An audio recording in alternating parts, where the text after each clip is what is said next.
de hoje, mas a leitura do livro Fonte Viva, de Francisco Cândido Xavier, psicografado pelo Espírito de Emmanuel, porque ele diz: quando a luz, quando Jesus encontra santuário no coração de um homem, modifica-lhes a marcha inteiramente. Não há mais lugar dentro dele para adoração improdutiva, para a crença sem obras, para a fé inoperante. Algo de indefinível na terrestre linguagem torna-lhe um espírito. Categoriza a massa comum por desajuste. Entretanto, o aprendiz do Evangelho, chegando a essa condição, sabe que o trabalhador divino com o que ele ocupa as oportunidades do ser. Renova-se-lhes toda a conceituação da existência. O que ontem era prazer, hoje é ídolo quebrado.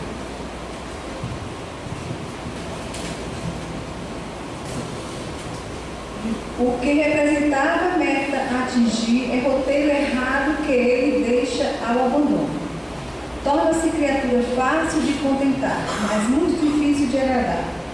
A voz do mestre, persuasiva e doce, exorta a servir sem descanso. Converte-se a alma no estuário maravilhoso, onde os padecimentos vão ter buscando arrimo, e por isso sofre a constante pressão das dores alheias. A própria vida física figura-se a um madeiro, em que o mestre se aflige. Ele, corpo, a cruz viva em que o Senhor se agita crucificado.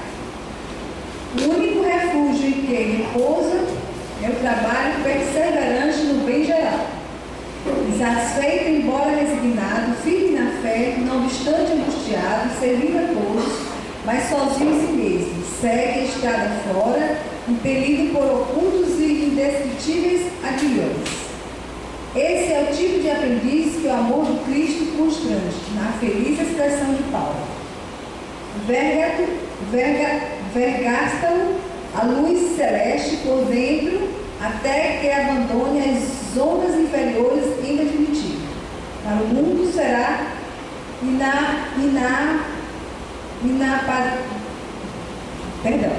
inadaptado e louco. Para Jesus é o vaso das bênçãos. A flor é uma linda promessa, onde se encontra. O fruto maduro, porém, é alimento para hoje. Feliz daqueles que espalham a esperança, mas nas bem-aventuranças sejam seguidores do Cristo que suam e padecem dia a dia, para que seus irmãos se reconfortem e se alimentem no Senhor.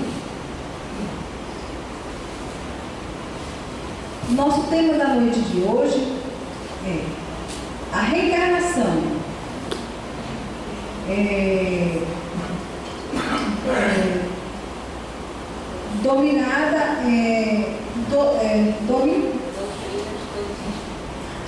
Doutrina de todos os tempos. E mais uma vez, a reencarnação, doutrina de todos os tempos. A nossa palestrante da noite de hoje é a Maíra, trabalhadora da nossa federativa. Antes de passar a palavra para ela, vamos relaxar. É a nossa prece inicial. Senhor Deus, Pai de misericórdia, aqui estamos todos nós em busca da tua luz. Todos nós aqui encarnados e desencarnados. Pai, abraça os nossos propósitos, aquilo que viemos buscar aqui nesta casa de oração na noite de hoje. E te pedimos a tua graça, Pai. Te agradecemos por estar aqui. Todos nós, encarnados e desencarnados. Abençoa, Pai, os nossos familiares, aqueles necessitados. Abençoa o nosso país, Pai. Abençoa todos aqueles que precisam de Ti, em busca de Ti. Nós te pedimos, Pai maior,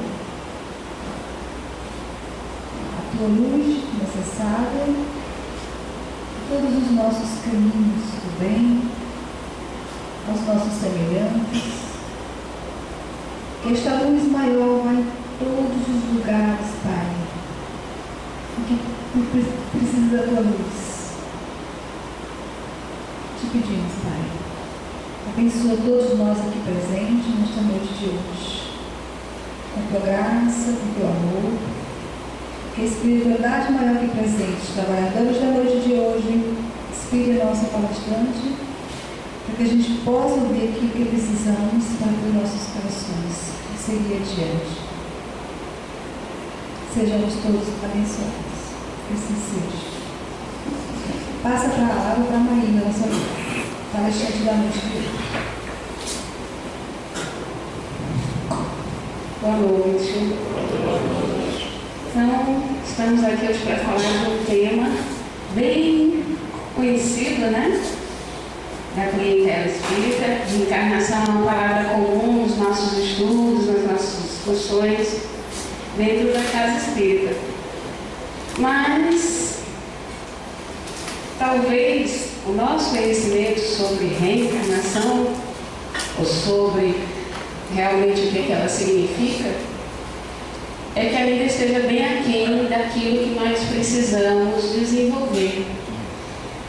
O que os estudos mostram, que outros pesquisadores, escritores espíritas e não espíritas nos mostram, é que a reencarnação é uma doutrina tão antiga, tão profunda, e o significado dela na nossa existência é muito mais amplo do que a gente pode perceber. O significado no sentido da existencial, né? A questão, para que me interessa entender o que é reencarnação, o que eu faço com esse conhecimento, o que isso muda a minha vida ou não.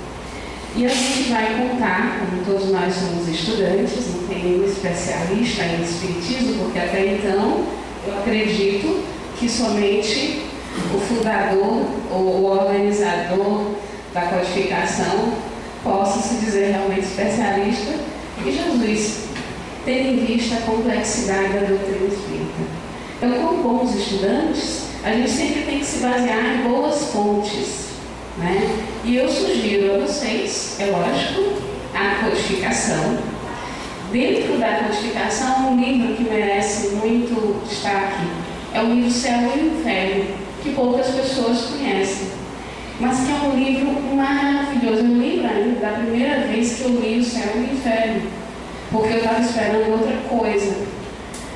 E primeira questão do título, Céu e Inferno, né? O que é isso? Vai falar de inferno, vai explicar o que é céu. E quando a gente adentra, na verdade você começa a conversar com um monte de espíritos, porque é isso que o livro é. São relatos dos próprios espíritos conversando em sessões de pesquisa que Kardec organizou. E é muito interessante você ouvir da boca deles conhecimentos que estão distribuídos nas outras obras, em forma de estudo, didática, né? Mas você ouvir deles, com os sentimentos presentes. Então eu convido vocês a conhecerem o livro Céu e Inferno. Lógico que o livro dos Espíritos, nossa, é o primeiro fundamento, até para você poder entender algumas coisas do Céu e Inferno. Mas faço esse convite. E ali eu coloquei 3 figuras ilustres para nós no movimento espírita, 3 pesquisadores, Leon Denis, Gabriel Delane e Ernesto Bozano. Também pouco estudados ainda. Se você conhecer a obra de Leon Denis, eu acho que a gente passa a vida toda lendo Leon Denis e não consegue apreender todo o trabalho que ele realizou. Então, convido também, assim como Camilo Flammarion e Ernesto Bozano. Esses 2 símbolos aqui representam os centros espíritas que organizaram estudos que a gente também se baseou, que são na internet, vocês podem achar facilmente. Então a gente vai começar hoje, porque quando me deram esse tema, no dia de hoje, eu pensei, nossa, que coincidência, vou conseguir fazer minha homenagem, humilde, simples, mas vou conseguir homenagear Leon Denis na data do seu falecimento, 12 de outubro, que aconteceu em 1927, quando ele morreu aos 81 anos, com sérios problemas de saúde. Na verdade, Leon Denis é uma figura ímpar e que merece toda a nossa atenção, porque tem dias que a gente está numa preguiça para vir para o centro espírita, não é verdade? Uma preguiça de abrir o Evangelho para ler, antes de dormir, às vezes é tão difícil fazer a prece. E Leon Denis, quando você estuda a vida dele, você fica impressionado. Leon Denis, desde a infância, lutou constantemente com problemas de saúde e nasceu em uma família muito pobre, com um pai extremamente rude, até mesmo brusco. Ele só tinha um pouco de compreensão assim com a mãe, que parece que também era sensível como ele. E desde os 12 anos, Leon Denis teve que trabalhar, abandonar os estudos para poder sobreviver. E como ele não tinha dinheiro, mas tinha uma ânsia enorme de conhecimento, ele se tornou autodidata. E onde tivesse informação, ele ia atrás. E naquele tempo, informação valia 10 vezes mais do que hoje. Não tinha internet, não tinha bibliotecas públicas tão fáceis. Então, ele se tornou realmente uma figura dentro da sociedade que ele vivia, super respeitável pelos sábios e aqueles que tinham conhecimento acadêmico. Então, daí você já tira a grandiosidade desse espírito. E quando ele encontrou numa livraria o Livro dos Espíritos, é interessante ver o relato pessoal dele, a primeira vez que ele viu o Livro dos Espíritos e leu, e ele disse que se sentiu preenchido, que todas as dúvidas que ele podia ter, de repente, tinham sumido. E ele, a partir de então, se tornou um grande divulgador e é uma pessoa maravilhosa, cheia de amor pela pátria, ajudou a fundar a Liga do Ensino na França, que era o ensino para os pobres. Ele saía de cidade em cidade, fundando bibliotecas e centros de estudo para os pobres, além do trabalho que ele já tinha. Mas até o final da vida, muitos problemas de saúde graves, foi até ficando cego já no final da vida, não podia mais nem ler, nem escrever, tinha que contar com o auxílio das pessoas. E desse jeito, nessas condições, ele escreveu, porque era médium e também pesquisador, uma série de livros que são complementares, pode-se dizer assim, à obra kardeciana, que dão uma luz maior sobre o que Kardec já tinha apresentado. No livro O Espiritismo e o Clero Católico, que ele escreveu em 1921, ele colocou essa passagem aqui. A religião, para que possa exercer na ordem social o grande papel que lhe incumbe, educador e moralizador, deve ser uma síntese alta e clara de todos os conhecimentos adquiridos pela humanidade no que diz respeito ao universo, à vida, sobre a elevada finalidade da existência e dos destinos da alma. Olhem o que é o conceito de religião para o Espiritismo, que ele compreendeu muito bem. Então, muitas vezes, nós, por falta de pesquisa, realmente de compreensão do que é o Espiritismo, a gente apequena o conceito de religiosidade, religião. Mas é isso que significa religião para nós. É o conhecimento da vida. É você entrar em contato com aquilo que é mais profundo, mais essencial e significativo para o ser espiritual que somos nós. Isso é religião.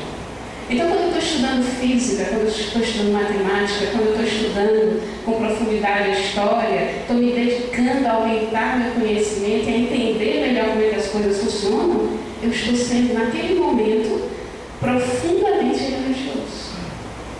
O que é tudo isso? É a criação divina. A partir do momento que eu me envolvo no conhecimento disso, eu estou conhecendo Deus e os detalhes da sua obra. Então, religião é isso. É o conhecimento de tudo, buscando o significado existencial disso que a gente estuda. E aí ele colocou: esse conhecimento é obtido por dois meios: a ciência de observação e experimentação, que é a obra humana, que é a pesquisa realmente, e depois a revelação, que é a obra do mundo visível, ou seja, é o conhecimento complementar que os espíritos trazem para fechar com o conhecimento humano. É indispensável que estas duas fontes de ensinamento estejam acordes em suas conclusões, e é adotando-as que a religião se tornará verdadeiramente eficaz e responderá às necessidades e aspirações de uma época. de maneira que uma fica capenga sem a outra. É necessário juntar as duas facetas para que a gente possa ter uma visão mais próxima daquilo que realmente é real, verdadeiro, significativo. E está lá, no Evangelho segundo o Espiritismo, Kardec, com outras palavras, dizendo a mesma coisa. A ciência e a religião são as duas alavancas da inteligência humana. Uma revela as leis do mundo material, a outra as leis do mundo moral. A incompatibilidade que se acredita existir entre essas duas ordens de ideias provém de uma falha de observação. Aquele que diz que ciência não combina com religião e que religião não combina com ciência está com a percepção deficiente. Até porque as duas saíram da mesma fonte. Provém de uma falha de observação e do excesso de exclusivismo de uma e de outra parte. Disso resulta o conflito que originou a incredulidade e a intolerância. Então, quando eu quero ser extremamente religioso e abandono a racionalidade, eu me torno intolerante. E quando eu quero ser extremamente científico e abandono a religiosidade, eu termino também incrédulo. Porque eu só vou perceber um pedaço da uma face das coisas. No livro de Leon Denis, um dos mais conhecidos, se chama Depois da Morte. Essa é a versão em francês, que eu fiz questão de colocar a capa da brochura aí. Depois da morte, ele diz que existiu em todos os tempos uma linha, um elo de ligação entre todas as sociedades que já surgiram. E ele começa a análise dele colocando assim: vi deitadas em suas mortalhas de pedra de areia as cidades famosas da antiguidade. Cartago, em brancos promontórios, as cidades gregas da Sicília, os arrabaldes de Roma, etc. Vi os últimos vestígios das cidades longínquas. Evoquei as multidões que se agitaram e viveram nesses lugares. Vi-as desfilar diante do meu pensamento. E aí a gente faz aquela viagem junto com ele na história, imaginando tudo que já passou, todo o Império Romano, que era tão forte, que chegou a governar quase toda a Europa e afundou de uma hora, né, em um determinado período. Vimos como é que nasceram as cidades, as civilizações modernas. Então a nossa história é longa aqui na Terra. Ela é muito mais longa do plano espiritual, mas ela já é uma história considerável aqui na Terra.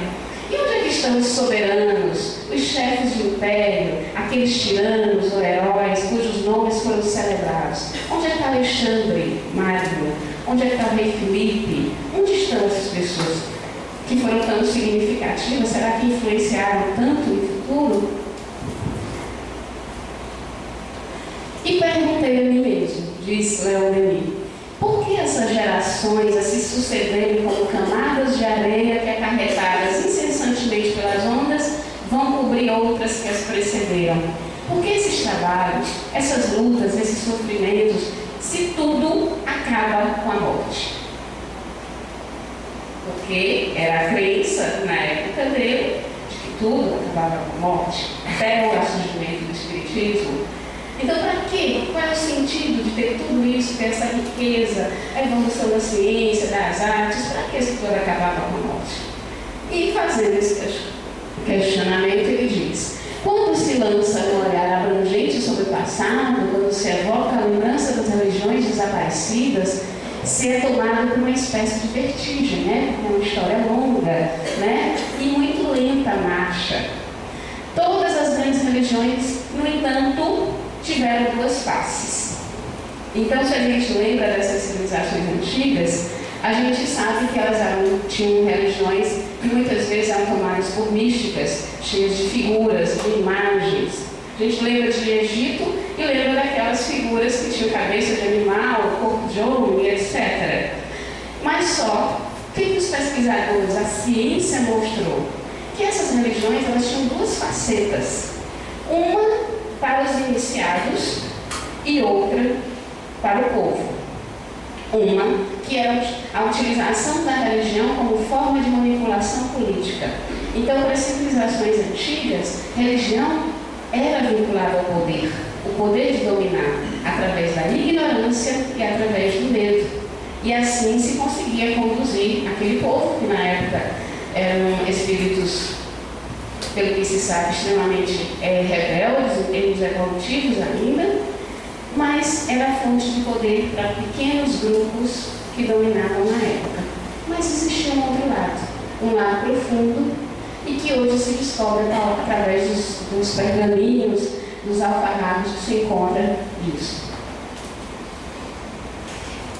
E se descobre que em todas essas religiões, essa face que era para os iniciados, os sacerdotes, aquele pessoal escolhido, acreditava em 3 coisas: sobrevivência após a morte, reencarnação e livre-arbítrio e evolução do espírito.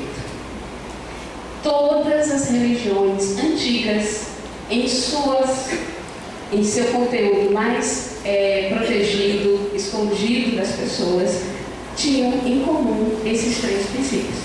E não precisa acreditar em mim, que eu vou já mostrar. Essa doutrina única que unia, superior e imutável, da qual as religiões humanas são apenas adaptações imperfeitas e transitórias proporcionadas às necessidades dos tempos e dos meios. Ou seja, muitas vezes se entende que essa doutrina não era compartilhada com as pessoas porque elas não teriam condição de entender. Do mesmo jeito que a gente hoje ainda tem dificuldade para entender. Você imagina há 6.000, 7.000 anos atrás. Então eles achavam que o povo não tinha condição de entender e escondiam isso. Porque quem acredita nessas 3 coisas é livre.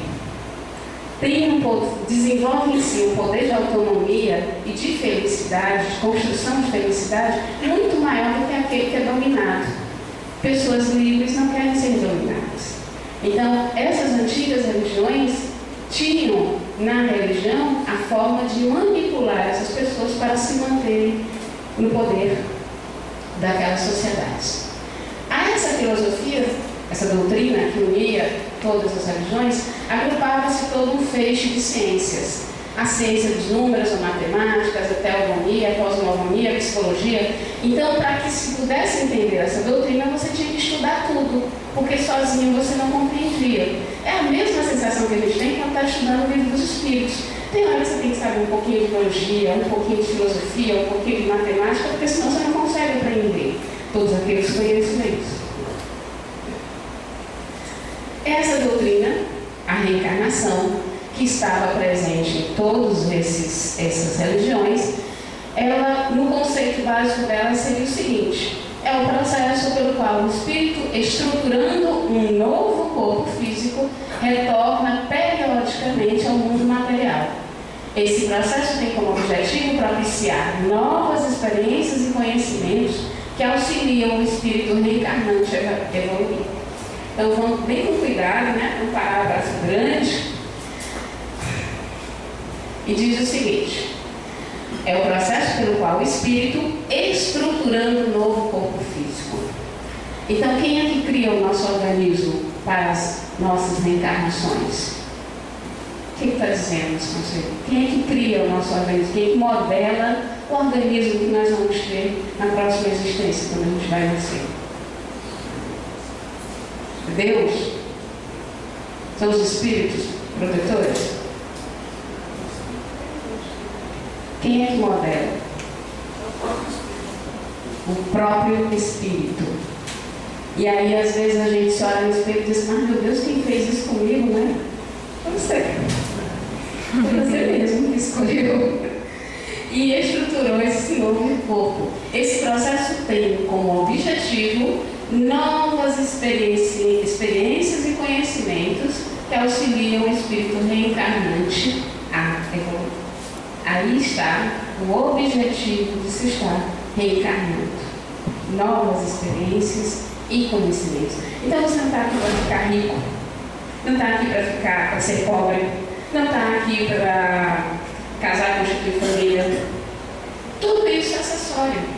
Tudo isso faz parte do processo em que você está se desenvolvendo. E isso é muito bom, a gente pensar isso.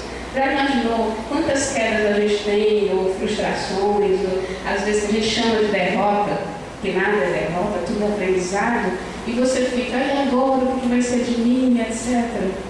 E você tem que entender que aquilo só é um detalhe. Se não dá para ir por esse caminho, você tem outros tantos para seguir, porque muita gente fica parada no tempo diante de determinadas quedas. E está lá uma frase que está até no túmulo de Kardec, que é isso daqui: nascer, morrer, renascer ainda e progredir sempre. Então, pode acontecer qualquer coisa na vida da gente, a gente está progredindo, a gente está indo para frente, não está perdendo tempo de jeito nenhum, porque tudo vai ter um efeito no nosso aprendizado. Tem gente que vai querer aprender quase parado, né? Tem gente que birra, não quero aprender, essa experiência é muito dolorosa para mim, eu não vou absorvê-la. E psicologicamente ele tenta neutralizar a compreensão daquele momento. E isso é muito forte em nós, ainda. A gente se nega a querer crescer, se nega a querer aprender. É uma atitude que vem lá no fundo, que você ainda não consegue vencer. E aí você realmente não aprende, não. Você fica parado. Você não volta, que você não retrograda, mas você fica ali, estático, sem saber o que fazer com aquilo. Voltei para o dados. Na questão 222, também muito interessante para o nosso estudo do Livro dos Espíritos, lá Kardec diz assim: não é novo, dizem alguns, o dogma da reencarnação. Ressuscitaram-no da doutrina de Pitágoras. Nunca dissemos ser de invenção moderna a doutrina espírita. Então, isso é outra ilusão que a gente tem que acabar também. A doutrina espírita não vai apresentar nada de novo. A revolução da doutrina espírita não é o conteúdo dela, mas é a forma de ver, de analisar a doutrina que sempre existiu, com conhecimentos que sempre estiveram presentes e que foram desvirtuados por um olhar menos cauteloso. Então, vocês lembram de Pitágoras? Quem é que lembra de Pitágoras? Quem sabe quem era ele? Matemático grego, é só lembrar do triângulo, né? Que é a hipotenusa, é a soma do quadrado dos catetos. Então, está lá, Pitágoras. A alma nunca morre, mas recomeça uma nova vida. Ela nada mais faz que mudar de domicílio, tomando uma ou outra forma.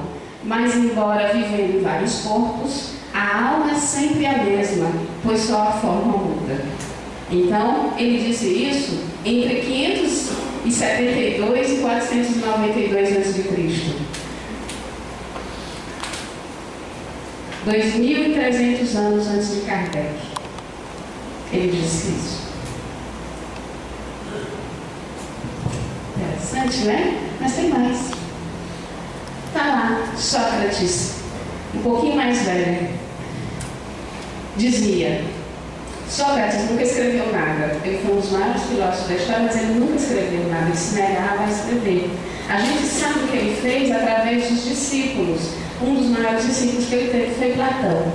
E ele disse assim: entre outros conceitos afirmados, ele afirmava que as almas, após uma passagem pelo Hades, que é uma região tenebrosa do mundo espiritual, reino dos mortos, eram novamente levadas ao universo dos seres vivos, no qual experimentavam inúmeras existências por um tempo mais ou menos longo.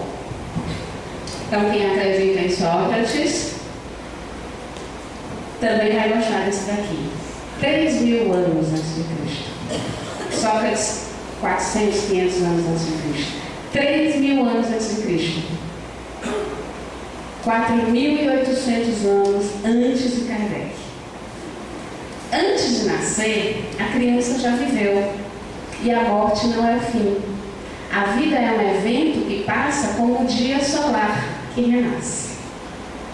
Papiro egípcio, de 3.000 anos antes de Cristo.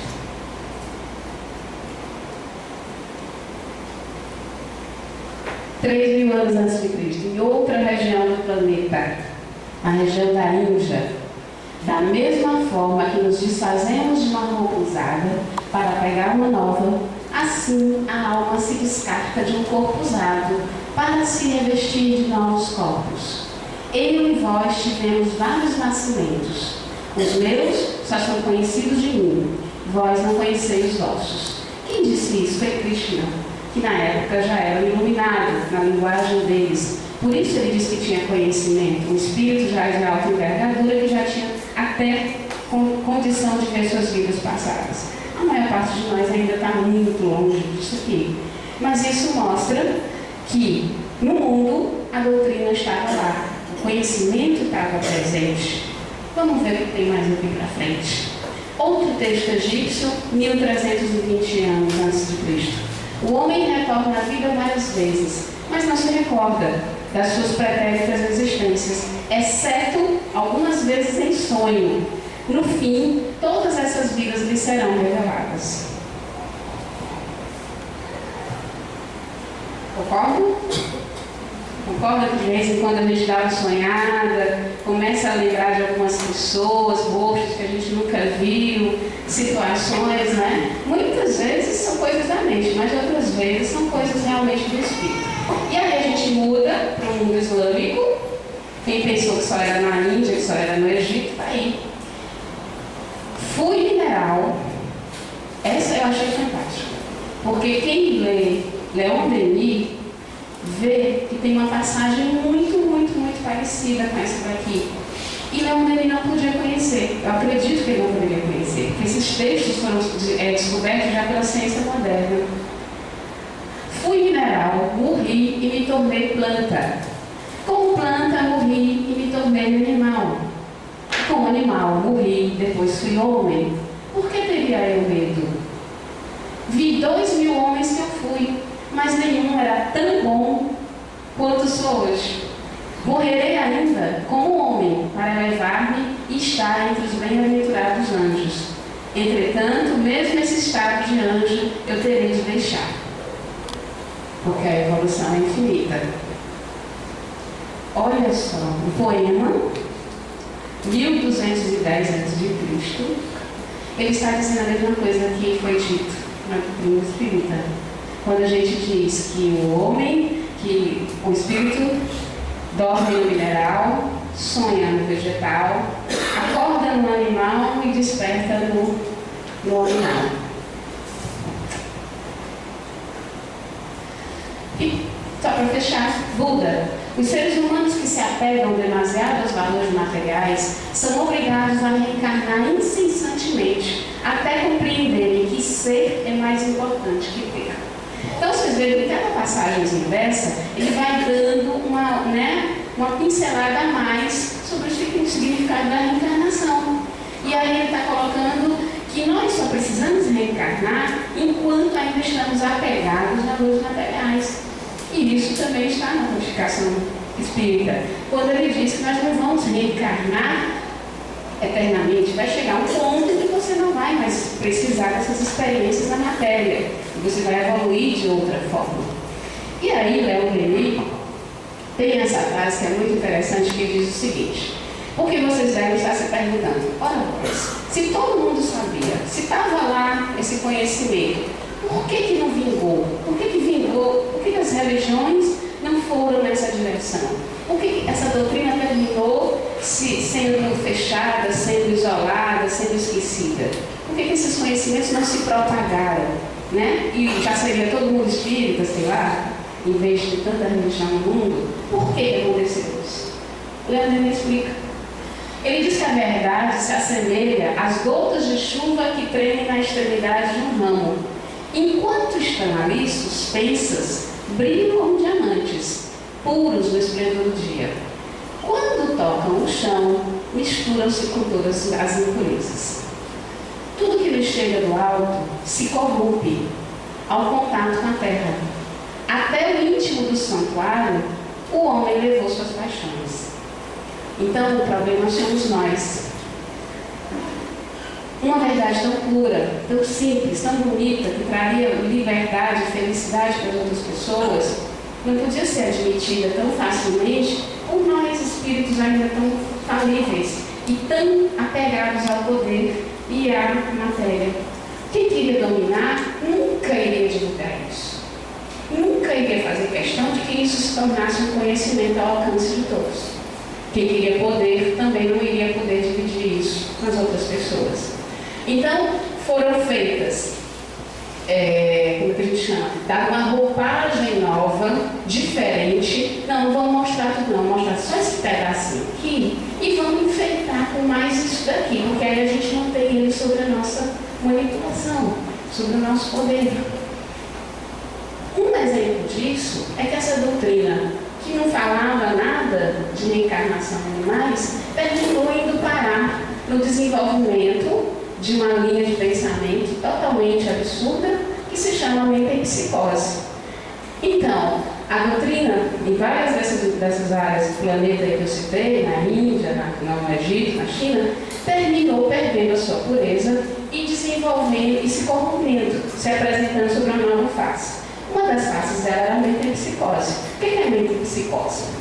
Lá no Livro dos Espíritos, questão 193, diz assim: em suas novas existências, pode o homem descer mais baixo do que já esteja na atual? A gente pode retrogradar, ir para trás? A gente pode se atrasar de novo? Eu vou ser amanhã pior do que eu sou hoje. Tem como acontecer isso? Kardec perguntou.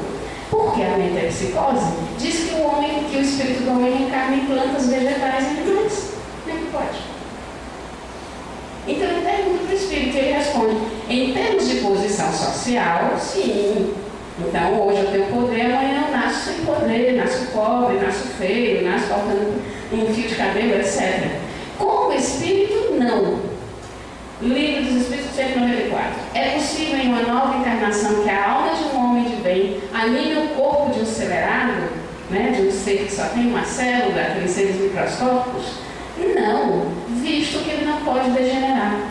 O espírito que animou o corpo de um homem poderia encarnar em um animal? Isso seria retrogradar, e o espírito não retrograda, o rio não remonta a sua nascente. Então nós não damos passos para frente. A gente pode ficar parado, como bons preguiçosos que ainda somos, mas não ir para trás. E aí, Gabriel Delany mostra então qual é o papel da doutrina espírita para a gente entender tudo isso. É que a doutrina espírita não veio para mostrar o novo, mas veio para mostrar aquilo que já existia na face mais realista, mais pura, mais cuidadosa que poderia ter, substituindo a fé cega numa vida futura pela inquebrantável certeza resultante de constatações científicas. Este é que é o inestimável serviço prestado por Allan Kardec. Quem é Allan Kardec na época dele? A gente pode usar até aquela palavra antiga. Era um sábio. Allan Kardec conhecia de praticamente todas as ciências da época. Passou a vida estudando, estruturando programas de pesquisa e de estudo. Se destacou dentro da sociedade como um homem extremamente racional.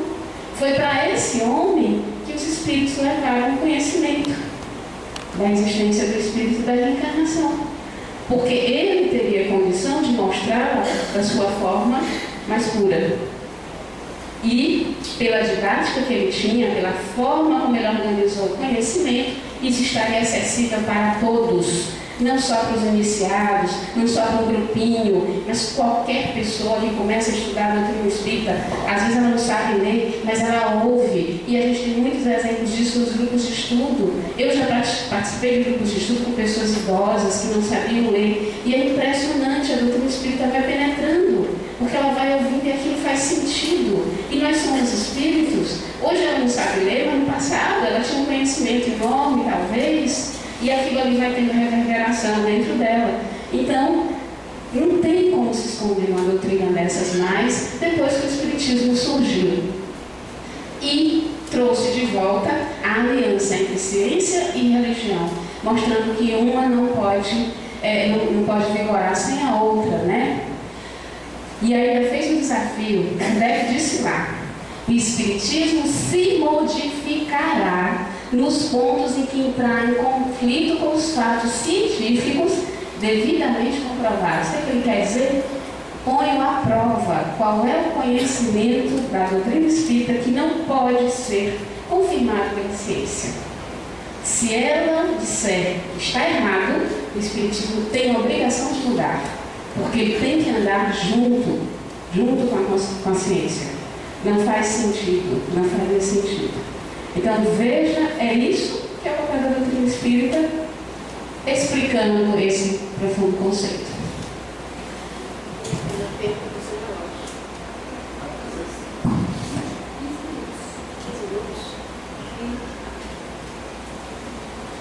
Na questão 222 do Livro dos Espíritos, é colocado em umas 5 páginas Kardec conversando com a gente.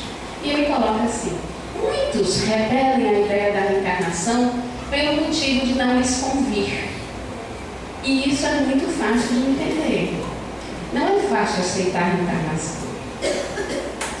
Parem um pouquinho, analisem e pensem. Qual é a diferença da gente ver o mundo com reencarnação e sem reencarnação?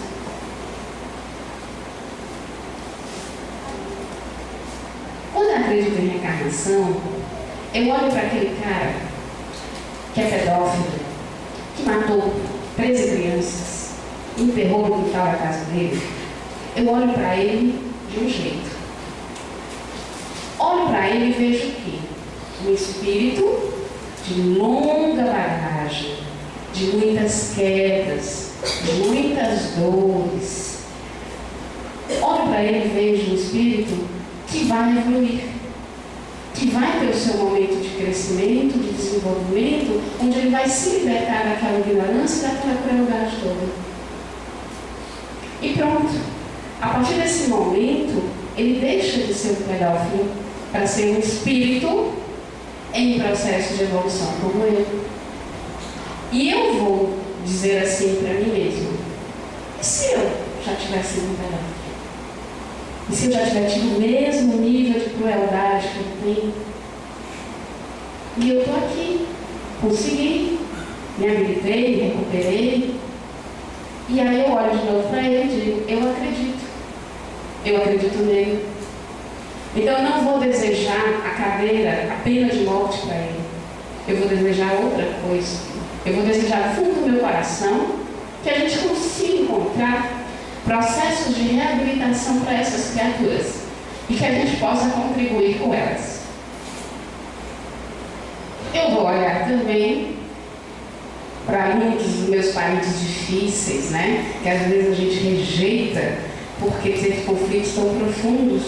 E vou entender que não estou aqui nessa família por acaso, que ele não está próximo de mim à toa, que tem um objetivo, que o conhecimento chegou até a mim, então eu tenho que fazer um bom uso disso, que eu vou ter uma nova existência, que pode ser que eu nasça novamente com ele. E como é que vai ser lá na frente, se eu não aproveitar bem agora? Não faz diferença? Tem mais um problema. É bom, mas aí quando eu penso isso, eu entendo que tudo começa de mim. Que eu não tenho direito de esperar nada do outro. Porque se eu estou ali naquele processo e eu sou um espírito em evolução e aquela experiência tem que fazer significado para mim, então sou eu que tenho que fazer o papel. Dar o primeiro passo. Fazer por onde? Para que aquilo realmente sirva e seja útil na minha vida.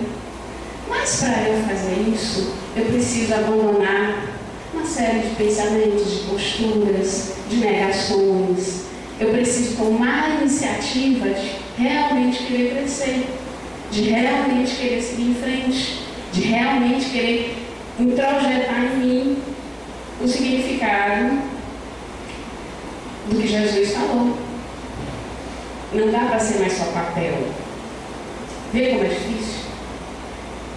É por isso que muitas vezes a gente prefere não acreditar. Porque a partir do momento que a gente aceita, a gente vai ter que despertar. E despertar dói, traz sofrimento, traz conflito, traz medos. Né? Porque a gente tem mania de olhar só para baixo. E a gente tem que aprender a olhar para o alto. Aquilo que nós podemos ser e não aquilo que nós ainda não conseguimos. Foi por isso que Jesus veio. Então Jesus veio para dizer: olha para mim, eu consegui, eu estou aqui e você olhando para mim sabe o que você vai ser no futuro. se você investir no seu crescimento, se você realmente quiser crescer. Então é difícil. Kardec estava muito certo, né? Kardec estava muito certo. Bom, a reencarnação, quando a gente olha pelo lado da ciência, ela explica um monte de coisas que as outras, que não se entende a não ser através dela, né? Vou só citar rapidinho aqui alguns casos. Vocês lembram das irmãs Fox? Foi através dela que começou, né, o estudo do Marcelo, assim. Elas eram duas irmãs, na verdade eram 3 irmãs, mas não. Geralmente o pessoal só fala 2.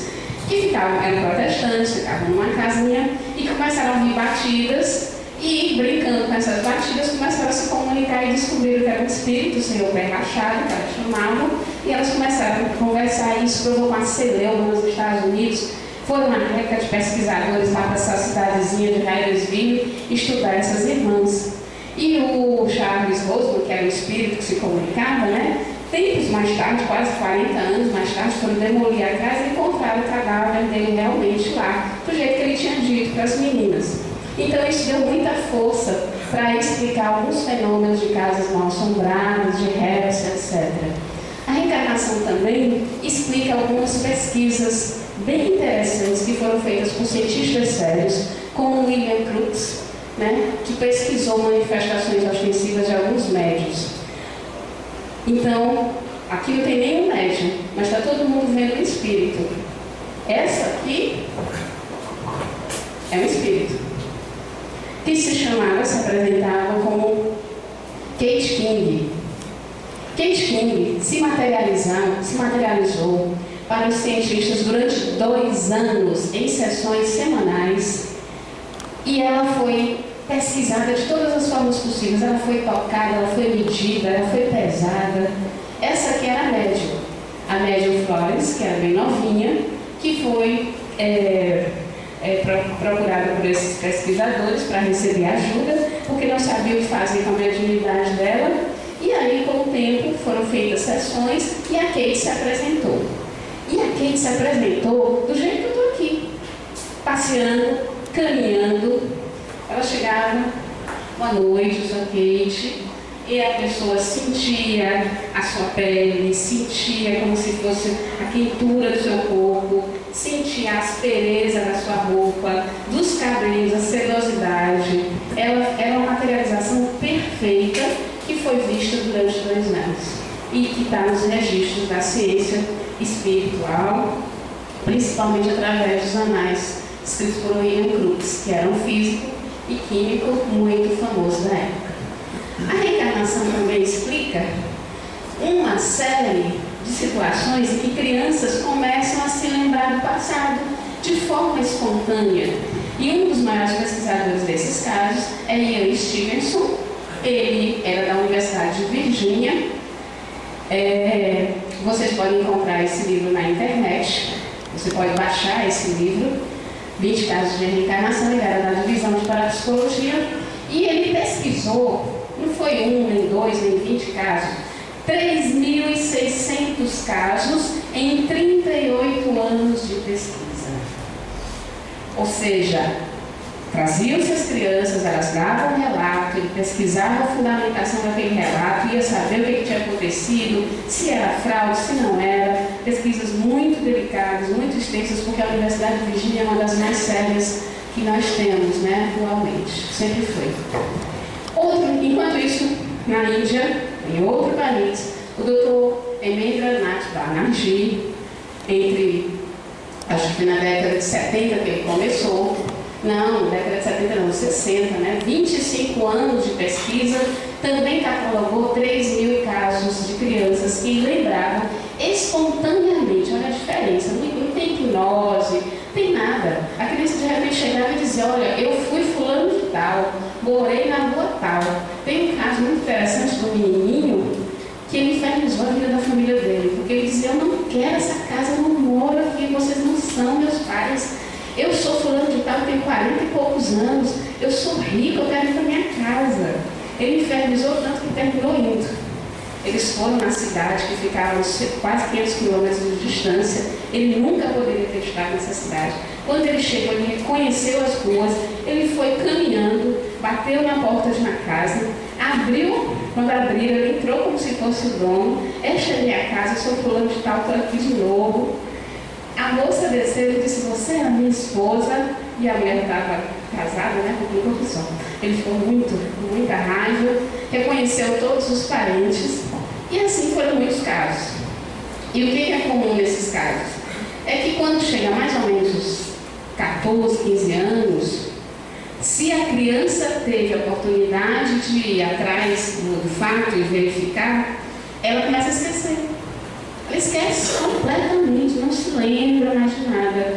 Como se fosse um período necessário apenas para que a comprovação acontecesse, né? Ou para que aquele espírito percebesse que a vida dele não é mais aquela. Então tivemos muitas outras pesquisas. Convido vocês a conhecerem esse filme, muito fácil de achar, Minha Vida na Outra Vida. E esse aqui é bem interessante, porque quem fez essa descoberta, esse relato, não foi nenhum pesquisador, nem um cientista espírita, foi um padre irlandês, que foi procurado por essa mulher, que era americana. Ela tinha sonhos frequentes, como se tivesse abandonado os filhos, e que precisava procurar os filhos. E lembrava da casa onde ela morava, da rua, que era na Irlanda. E ela atravessou o mundo porque isso ficou tão insistente na cabeça dela que ela não conseguia mais ter paz. Foi parar na Irlanda, lá achou a cidade, achou as referências que ela via no sonho. Ela já chegou com... Ela tinha facilidade de desenhar e ela desenhava os sonhos. Quando ela chegou lá, que o padre olhou os desenhos, era a cidade que ela tinha desenhado, a igreja, a rua, tudo. E ela conseguiu reencontrar os filhos da outra existência. Mas não posso contar nada, senão não tem graça. Então vocês vão lá assistir. É muito bom. Também o Dr. Brian Weiss, esse ficou famoso. Esse não era ligado a nenhuma universidade, assim, mas acho que ficou famoso mais como autônomo, né? Porque muitas crianças eram levadas para ele, lembrando das suas vidas passadas e com problemas de saúde. E ele conseguia ajudá-las fazendo terapia em cima dessas experiências que eles lembraram. Agora essa daqui é fantástica. Essa é maravilhosa, mas quase não se tem livros traduzidos dela, infelizmente. Só tem esse, eu acho. A doutora Hélio Lombard estudou mais de 1000 casos de regressão de vidas passadas. Só que era com hipnose, é diferente, não é espontânea. Ela foi na época que a hipnose começou a ser usada para tratamento, para você deixar o cigarro, para você, né, se recuperar, pessoal que tinha medo, fobias, aí começaram a usar a hipnose. E aí, ela fazendo uma hipnose de tratamento, de repente a mulher estava no século passado. Começou a falar de roupas, de locais que ela nunca tinha visto. E aí ela ficou muito espantada. E saiu com esse negócio na cabeça. E aí ela foi pegar um trem para ir para um outro local, não lembro exatamente fazer o quê. E quando ela estava lá pensando na experiência da mulher, ela olhou de repente para a estação de trem e se viu como se estivesse no passado. Ela, a doutora. Aí ela olhou assim, a estação de trem tinha uma biblioteca. Coisa chique, né? Não era no Brasil, com certeza. Estava lá a biblioteca, muito chique. Aí ela foi caminhando para essa biblioteca, que ela descobriu que aquela estação de trem tinha sido no passado uma casa de alguém, e que tudo tinha sido mantido como era antes. Ela foi na biblioteca, na estante, e disse: esse livro era meu. Ela pensando com ela, esse livro era meu. Ela tirou o livro tinha uma dedicatória, tinha um nome, fulana de tal, não sei o que lá. E ela tinha certeza que aquele livro tinha sido dela e que ela era aquela pessoa. Ela fez uma regressão espontânea. E ela ficou tão pirada, porque ela era completamente materialista, não acreditava em nada, que começou a fazer hipnose, 1000 casos de hipnose, e de repente foi descobrindo casos e casos de regressão de memória. Escreveu um livro muito interessante. Aí teve um dia que ela tomou um susto, porque a pessoa não foi para o passado, a pessoa foi para o futuro. E começou a falar de 30 anos depois, 40, 100 anos,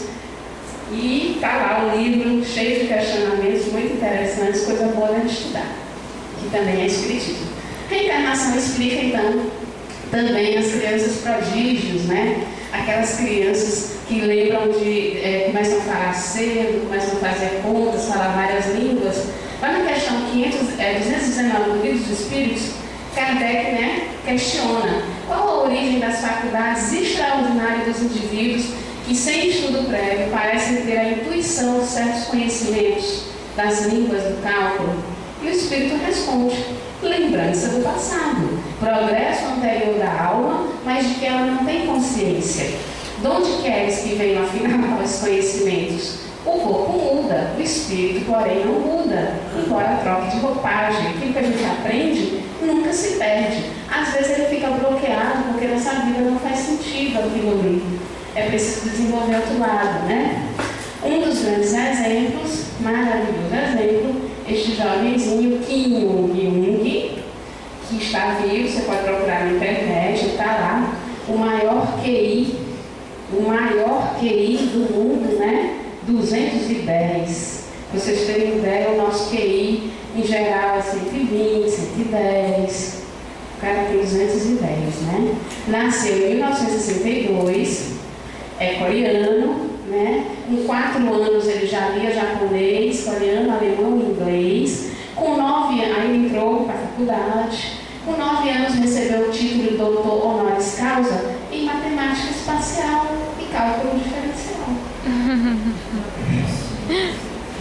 Aos 12 anos, ele recebeu também o título de doutor em física nuclear. 12 anos.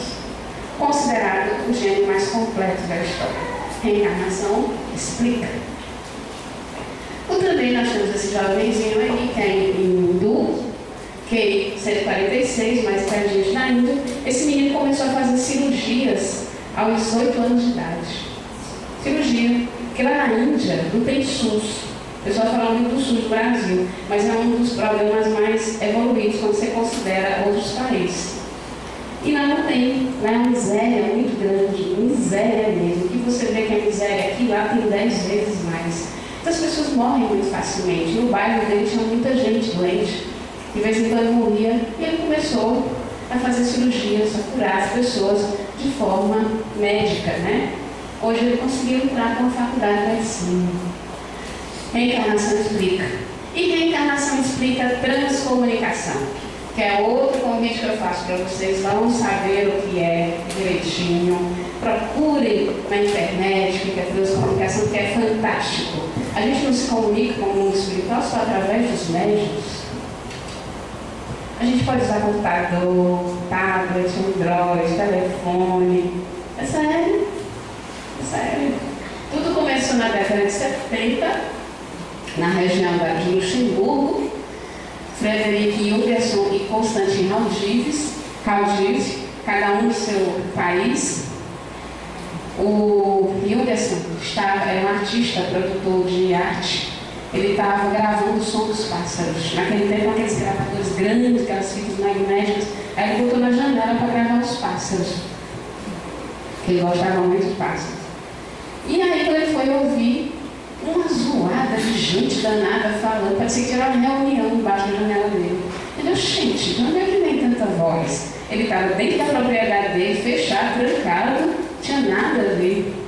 E aí levou para os engenheiros de som que ele conhecia, para saber o que estava acontecendo, e não teve resposta. Aí ele botou o gravador de novo na janela, durante vários dias sucessivos. Um belo dia, quando ele foi ouvir, estava lá: oi, tudo bem? Eu sou seu tio, lembra? Fulano de tal, que morreu não sei quando. E tinha deixado a mensagem para ele: diga para fulana isso. E aí ele pirou, lógico, né? Queria saber aquilo. E com o tempo ele foi gravando, conheceu o Dr. Constantin, que fazia as mesmas pesquisas em outro país, e se desenvolveu uma nova ciência, a comunicação com o mundo espiritual através dos aparelhos eletrônicos. Então, para a gente encerrar, hoje a gente já vê os espíritos através de aparelhos eletrônicos. Não sei se vocês estão vendo, são espíritos. Essa daqui, ela era uma pesquisadora viva. que voltou para se mostrar para seus colegas que faziam pesquisa. Isso está no livro do Cláudio Nunes, são imagens. No Brasil tem muita gente pesquisando com comunicação instrumental, é bem legal, bem interessante. E a gente, para encerrar, vou saltar aqui um pouquinho, porque o tempo correu, o nosso amigo Jesus, né? Então Jesus diz, as próprias palavras de Jesus não permitem dúvida a tal respeito. Eis o que se lê no Evangelho de São João, capítulo 3. Respondendo a Nicodemos, disse Jesus: em verdade te digo que se um homem não nascer de novo, não poderá ver o reino de Deus. Disse-lhe Nicodemos: como pode um homem nascer já estando velho? Pode tornar o ventre de sua mãe para nascer segunda vez? Respondeu Jesus: em verdade te digo que se um homem não renascer da água e do Espírito, não poderá entrar no reino de Deus. O que é nascido da carne é carne, e o que é nascido do Espírito é Espírito. Não te admires que eu tenha dito, é necessário que tornei a nascer. Entre os judeus era muito forte a crença da reencarnação. Segundo os pesquisadores, somente os saduceus não acreditavam na reencarnação. Por isso que ele diz para o Nicodemos assim: não te admires. Por que não te admiras? Todo mundo sabe que é verdade mesmo. Porque ele, na verdade, o Nicodemos estava fazendo um teste com Jesus, né? Para saber o que ele pensava. E aí, para encerrar nossa homenagem a Leon Denis, agora vai encerrar de verdade, ele voltou 4 meses depois de sua morte, mais de 3 meses, né, depois da sua morte, ele voltou e, através da médium, Leon Denis disse: da vida terrestre, com seu movimento orgânico, a vida do espaço, com sua sensação radiosa, há forçosamente na mudança das situações um ponto morto que fica em suspensão em maior ou menor tempo, conforme a evolução, o estado da alma e a observação do indivíduo. Então, depois que a gente se desliga do corpo material, tem aquele período nebuloso que a gente não consegue entender as coisas, fica assim meio tonto, porque você está saindo de uma dimensão material, sua consciência estava ligada à dimensão material e volta a ficar percebendo, né, o mundo espiritual. Ela fica assim meio zonza, que eu chamo de ponto morto. Após o momento em que pararam os órgãos que animavam meu pensamento humano, no minuto em que despertei para a luz do além, tive uma espécie de sonolência de sono hipnótico. Sentia-me como que entorpecido por condensações de vapor que formavam em torno de mim algo como um casulo fluídico. Meus queridos e bons guias trabalhavam. Depois minha respiração deixou meu envoltório carnal e como um débil fio desligou-se sem choque. Mais do que nunca, meus amigos, sei agora que todo ser humano rompe sua carcaça física com maior ou menor dificuldade de acordo com sua evolução e conforme o grau de fé e de confiança que tem na bondade e na justiça de Deus. Então, quando o pessoal que diz assim: ninguém nunca voltou, né, para contar, voltou. Muitos voltaram, a gente só tem que acreditar. Leon Denis adorava a música, e aí, em homenagem a ele, eu vou colocar aqui uma música que vocês até já devem conhecer, já devem ter ouvido. Vai ter que ser com o som do microfone, porque ele está sem cabo.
Então, a gente espera que a gente aprofunde os nossos estudos, estejam juntos. Nós temos muitos grupos de estudo na casa, estudo sistematizado, estudo de obras básicas, os outros centros também têm bons estudos para todos. Obrigada.